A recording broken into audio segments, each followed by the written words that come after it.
Hey everyone, Dr. Johanna. Dr. Madeline. Woo-hoo. Happy Twin Tuesday. Oh, sorry. Dr. Johanna just did 34 burpees, so her mind's a little gone.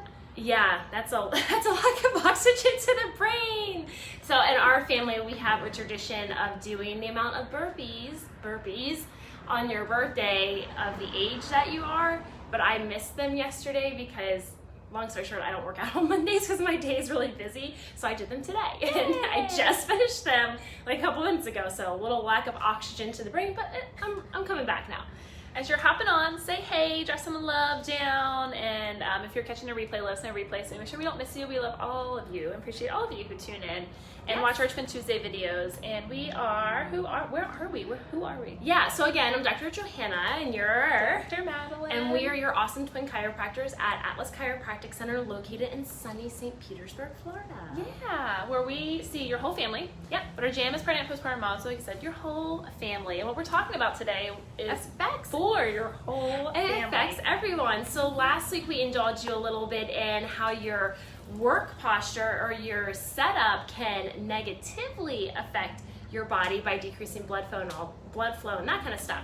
But there are other things we do each and every day that we probably don't even think are like true habits that can negatively affect your posture and cause the things that you have going on and the things that you feel. So that includes kiddos, moms or ladies, and gentlemen. Yeah. Absolutely. So we're going to talk about some of these things that y'all are doing every day that really changes your posture, puts stress on your body. Mm-hmm. There's stress on your body and your spine. There's stress on your nerves. Nerves control pain and function. Yep. So we want to make sure you are functioning as best as possible and 100%, and of course no pain. Like nobody wants pain or likes pain. Right, correct. So the first thing that we'll start with is let's start with the kiddos, and this may have shifted a little bit, but I think the information is still important because I think one day that everyone will be back into a normal routine, but your book bag and the amount of weight in the book bag can actually alter the kid's posture. So you're only supposed to actually carry like 10% of the child's body weight in the backpack, and it should be, you know, like nerd style, like uptight, close to the body, not hanging down by your tushy. Like that would be like the proper setup of a backpack. And unfortunately, from what I have seen with the kids in our office, they are carrying backpacks probably like the equivalent of their weight. They're heavy. Yeah. Heavy. They're not even able to get them pulled up and holding that weight up here. It's just really low because it's so heavy. Yeah, absolutely. And that was going on because the time frame in between classes and stuff, the kids weren't able to have enough time to actually stop by their locker and exchange things and do what they need to do. And so that posture gets really bad because that backpack is so heavy, and it's going to cause those little kiddos to slouch forward. It's going to add abnormal pressure to the low back, so that can influence their development from their spine from a very early age, not in a good way.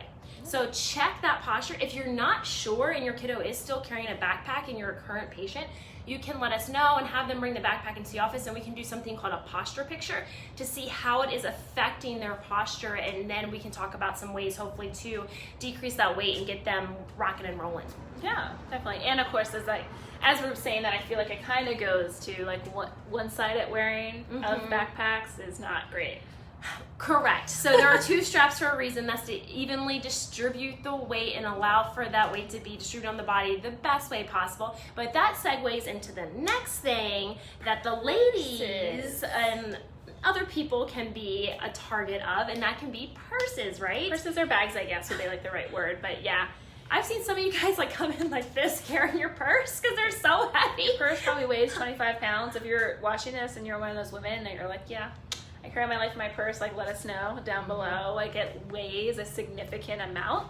So you're picking it up, and let's be honest, like, and we all do it. We're picking it up, we're putting it on our shoulder, and we put it on the same shoulder every single time. And that's because if you put it on the other shoulder, it slides off. Because usually the posture's like off balance, which is one thing that we do address in the office.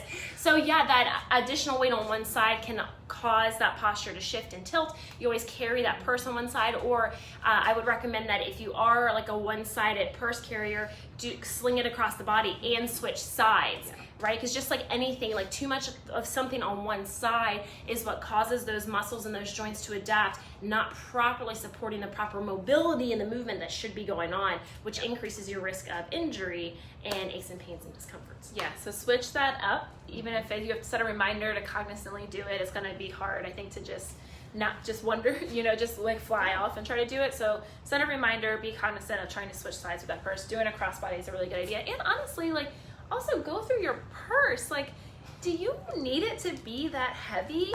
Maybe if it's that heavy, you need to go back to a couple minutes ago where we talked about backpacks and put it in a backpack and wear a backpack. Yeah. Like some different considerations. So what's the last one? The last one, I love this one because people will rat yourselves out at the office without even knowing. And that's when I have you lay face down on the table so we can do your adjustment, and I see that big hunkin' wallet in your back pocket. And I know that if it's in your back pocket, you are sitting on it. So if you are gonna sit on your wallet, it should be 1/8 of an inch, I don't even think I get my fingers that small, or less. Because anything more than that will cause, like if these are your bones that you sit on and you're sitting on your wallet and it's thick, then this is gonna be your pelvic posture, so your low back and your hip posture. And when you're sitting on that in that uneven type of balance, it's going to cause muscles to tighten up, it's going to cause joints to get jammed, it's going to compress on the nerves in that area. Plus, when you sit on that, you're sitting right on that sciatic nerve too. So you're constantly compressing, putting pressure on that big sucker, and it doesn't like that. And so if we have pressure on our sciatic nerve, a lot of people know this one, but we're usually getting pain down the back of our leg to our foot, maybe even underneath our foot. So it's a big nerve that runs through your booty and all the way down the back of your leg and under your foot. So if you've ever experienced that, super fun, not really, yeah. And if you're like, I'm just not gonna decrease the size of my wallet, then take it out when you sit. Yeah, take it out when you sit, or move it to the front pocket. Yeah. That way you're not sitting on it. Don't give it to your wife and put it in her super heavy purse, or your child and put it in their super heavy book bag, because that's just shifting bad posture to the rest of the family. Yeah.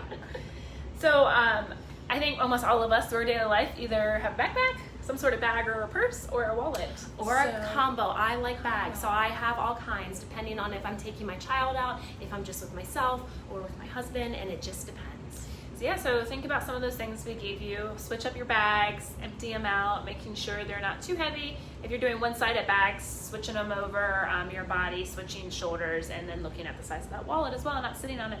Yeah, we challenge you to do that. Let us know. We'll see you next week. Yeah. Happy Tuesday.